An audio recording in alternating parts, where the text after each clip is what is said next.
Hey y'all, hey, what's up? We are here for Slaying the Season, episode 11 of 12. And oh my gosh, we're almost done. We're winding down. We only have this and then the next episode, which will be on Friday before this series is over. And the things that I'm going to talk about in this video, I want you to do them now so that you have an amazing year with your finances next year. Because I truly believe that we can all really enjoy our money, have fun with our money, feel really safe and secure and happy with our finances.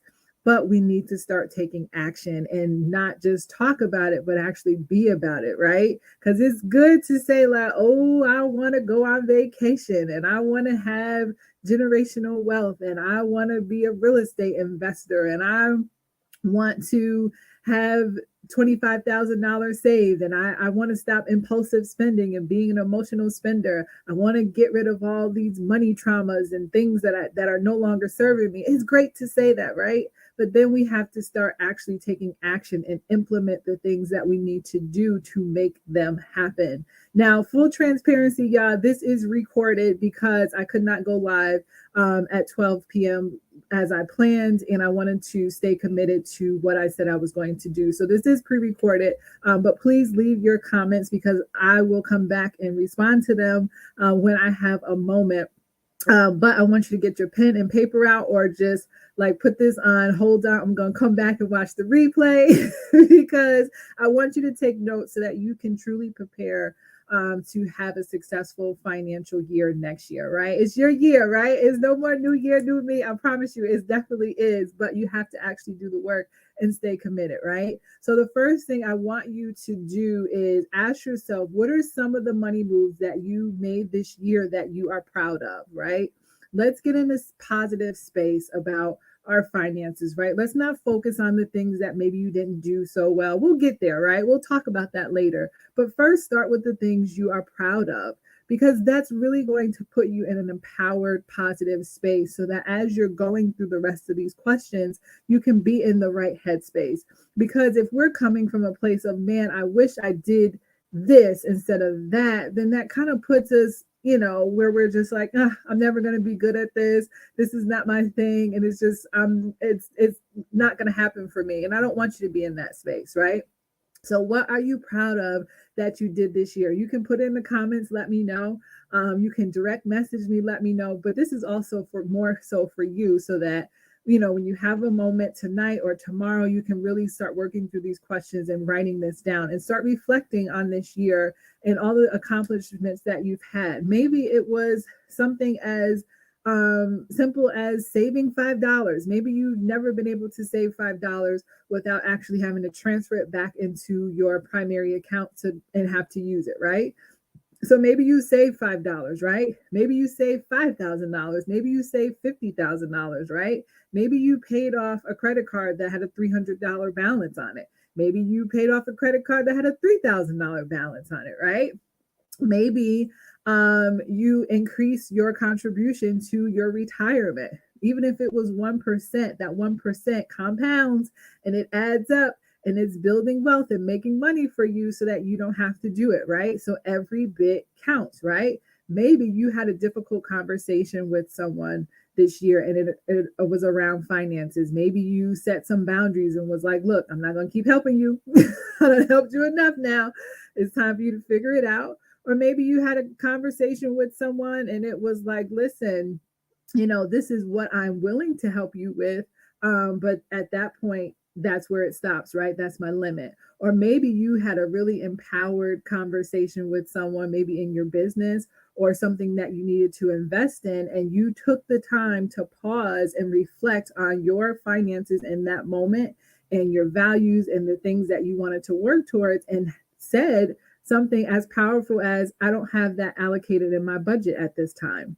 That's a powerful statement. And so many people are afraid, ashamed, and embarrassed about saying that I didn't allocate money for that in my budget in this moment because one, they think it reflects on them as the person in their title, right? Because I work with high achieving women and I know you guys are all awesome and you have lots of accomplishments. And sometimes that title can get in the way of us being human, right? and being not so, I won't even say humble, right? But just being human to say, like, it's okay if you don't have it all together, right? Just because you're the VP or the president or the CEO, that doesn't mean that you have everything figured out. That doesn't mean you have infinite amount of money in your checking account in that moment that you can invest in that thing. Maybe that's not a priority for you right now. So that's your way of saying, like, I'm not putting money towards that. I have the money, but I want my money to go to other things that are more important to me or are a priority to me in this moment, right? So that's question number one to ask yourself. The next question is what areas could you have done better, right? So now we get in the space of how can I improve, right? Because we all have areas that we need to improve in, whether it's in your relationships, your career, your business, your parenting, your everything, right? Your hobby, whatever it is, there's always areas that we can improve. And it's awesome and powerful if you can really sit down and reflect on areas that you could do better, right? And then as you look at what you could have done better, because maybe you didn't like the way that you were spending your money. Maybe you was balling out of control and now you like, damn, I don't know where that money at. And now I wish I had that $10,000 that I just blew, right? Like maybe that's what it was, right? Or maybe you didn't really feel good about the conversations that you had. Maybe you set boundaries, but you didn't actually stay committed to them. So think about that, where you could have done better. And then as you think about what you could have done better, because I'm a solutionist, I do not believe let's put problems out there and not find a way to solve them, right? Because that's pointless, right? Now think to yourself, what do I need to do better in this area? So if it's you want to invest more, you felt like you wanted to contribute more to your investments, but maybe you just don't know what to invest in or how to invest or where to start or what you should be doing. And you're kind of, it's an unknowing space and you're a little uneasy and apprehensive about making investing decisions because you don't feel very knowledgeable in that. Okay, so what do you need to do better? Do you need to find a financial advisor that can help you with that, right? Do you need to be in a community of other women and people who are talking about investing and learning how to invest from step one all the way up to step whatever, right? Do you maybe just need to like read some books or watch some YouTube videos, whatever your jam is, right? What is it that you need to do to improve in those areas? If you're someone that's like, man, I really wish, I could manage my money better. Well, maybe you need a Nashaya in your life. You need a money coach in your life that can really help you with that. Because that's what I do with my clients. I get really excited when my clients message me. Over like the last couple of weeks, both my clients have messaged me telling me that they've paid off their second credit card. And it is such an amazing feeling. Not so it's amazing feeling for me because I'm honored that I'm on this journey with them and they chose me to be on this journey with them and they feel very safe and excited to share where they are in their finances and the things that they're accomplishing as we're working together.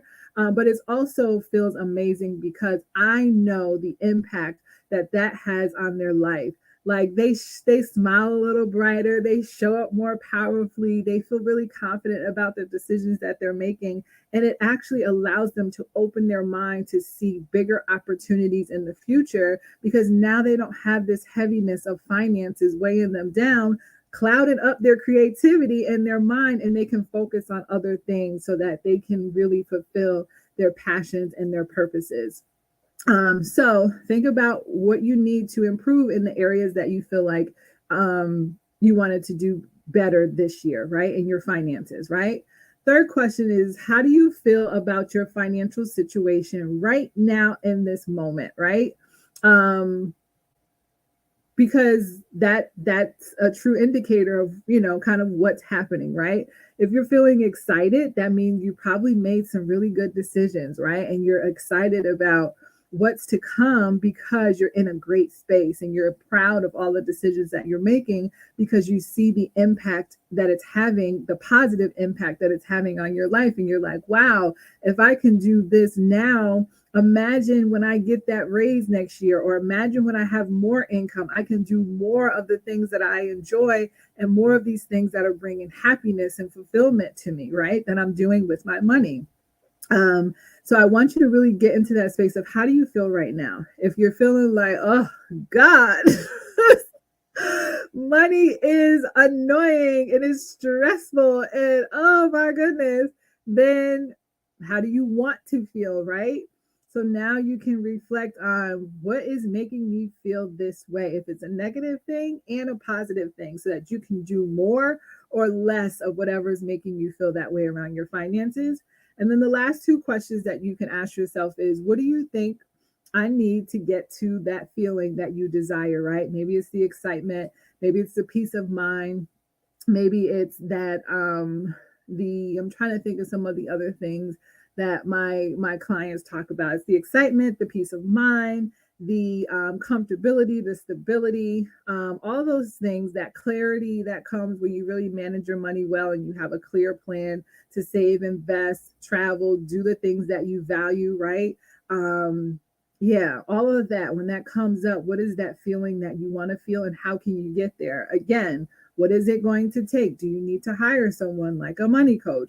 Do you need to talk to that financial advisor? Do you need to have some conversations with your partner or people in your family who maybe you share finances with, or there's some financial stuff that you need to talk to with other people, maybe in your business partner, right? What conversations or things do you need to do so that you can feel the way you want to feel about your money?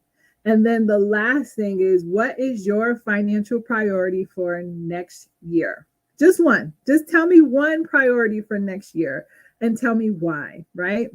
So maybe, just maybe, for me, my priority is paying off my car. Don't want to pay on a car anymore. I'm kind of over it. My car has low miles, but and the interest rate is really low, like 1.89%. So I'm not paying a lot of interest on it. I'm just tired of paying bills that I don't want to pay anymore, right?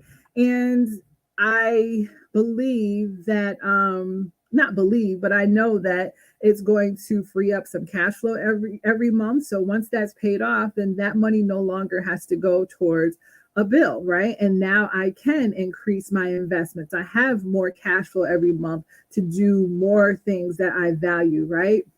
I can truly just be in a space where, like, yeah, I'm good. Like, and I feel that way right now, but then I'll have even more, right? Because I don't have it being allocated towards a bill, which allows me to make more empowered financial decisions to say, like, oh, you know what, I do want to invest in that because I don't have this money going towards my car payment anymore. That freed that up, so now I can invest in something else that's going to bring me some profit or return, and I can do some really great things with that money. Or I can say, you know what, I'm going on vacation and I don't have to worry about it because I can pay for my vacation in 1 month because I have so much extra residual income, cash flow available that's not that has to go towards a bill, right? So those are the reasons why. So that's the other part, is what financial priority do you have next year? The one thing, and why? And for me, that was because I want to free up some cash flow. I don't want to have a bill that I have to be responsible for anymore. It just allows me to save more, invest more, travel more, do more of the things that I enjoy doing. Also, giving more. I really love giving to nonprofits and different organizations. And sometimes people reach out to me to support them in their business or the things that they have going on. And if it's something that I truly feel strongly about and I want to be a part of it, I love to be able to give from a place of abundance and not worry about, oh man, do I really have the money for this, right? So it actually allows me to increase my giving budget so that I have that as well. So for me, that is a priority, and it totally is possible, right? I have more than enough cash flow to make it happen. So that is my priority. And that's going to be the only thing that I truly focus on next year, which makes it easy because all of my extra money that I want to allocate towards that, it's going to go towards that and really accelerate that process. So now you have all your questions. I want you to answer them. You can put them in the comments. I could have said that as I was going. Put in the comments, of what those things are, if you know what they are off top of your head. If not, come back, watch the replay. If you have to watch the replay, whatever, make sure you answer these questions so that you have your clear mind going into the new year, what you want to do with your finances, right? Friday, I'm coming back, episode 12. I'm closing this all out, and I'm going to give us like the last few things you can do to really have an amazing financial year next year. But until then, if any of this was like, ooh, okay, this is bringing something up for me, and I really feel like I need support, then I invite you to direct message me, or book a financial wellness call with me at meetwithnashaya.com, right? Because that is going to book your time with me so that um, we can meet and talk about where you are in your finances and where you want to be. And if I'm the right person to help you get there. If I'm not the right person to help you get there, I have so many other resources and financial experts that I'm connected with, that I can refer you to that may be a better fit depending on what it is, what type of support that you need. But I truly love working with the women that I work with, who are, most of them, they're newly they have newer income, so they're, probably got a raise, or they just are in a space where they have more income than they've ever had before. And now they're like, what do I do with all of this? Because it's a little overwhelming, or they may not want to mess it up, or they know that, okay, I know I have to pay the bills, but then what next, right? Or maybe like there's no organization. There's bills, they're kind of managing it, but it's all over the place, and there's no clarity, which is bringing up anxiety and chaos in their finances and in other areas of their life. And they truly need someone to support them with creating that value-based spending plan that's going to allow them to not only have clarity now, but months ahead of time, so that they are prepared for expenses that come up, and they're prepared for any big expenses that they want to cover, or, oh my gosh, I keep saying prepare, pay, whether that be birthdays and travel or holidays, or, our regular stuff that comes up in life, prescriptions and uh, all the things, right? Right. And there's also some goals that they really want to crush, whether it be saving more, paying off debt, or building a healthier relationship with their money, so that as they're getting more income is coming into their life, they can truly embrace it and allow themselves to receive more from a positive space, from a place of abundance versus lack and scarcity, and finding ways to try to get rid of it because they've never experienced that type of income, and they're afraid of all the things that are coming up for them, or that they're telling themselves could be coming up because they have that increased income. And that's the mindset piece of it, and the relationship piece of the money management. So if you're like, Nashaya, I need to talk to you because I need you in my life,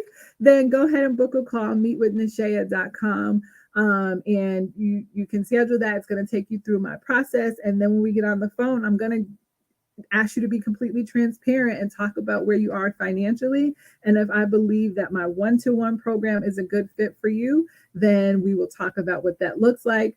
If the one-to-one program is a great fit, the investment is $3,750, and that is for us working together one-to-one over 90 days, via Zoom for 8 sessions, 8 45-minute sessions. Actually, one session is up 2 hours, then the rest are 45 minutes. If you're like, you know what, I really love that, but I need a little more, then you probably want to be at my retreat. Either way, I'll talk about that tomorrow or Friday. But book your call, meetwithnashaya.com, and we can talk about all the ways that you can work with me, and then we can figure out which one is the best fit for you. But y'all have an awesome evening. Stay safe and come back on Friday around 6 p.m. Eastern Standard Time for Slaying the Season episode 12. And I'm going to close it out with the last few things that you can do now to have an amazing financial year next year.